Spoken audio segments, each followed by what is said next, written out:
In case if the screen of your Android device won't turn off while charging, then what you do is, the first thing is you have to go to settings, you have to go to wallpapers and themes, select this option, check out my stuff, and what you do is, if you are using any other theme, then select the default theme like how I have selected right now.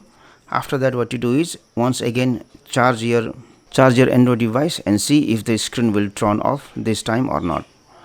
Now the second thing that you can do is go to settings, scroll down.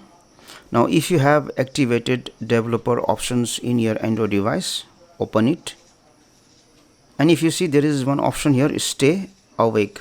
If you have enabled this option, stay awake, then what happens is the Android device will stay awake even if you are charging. So make sure to disable this option. Hopefully the issue will be fixed.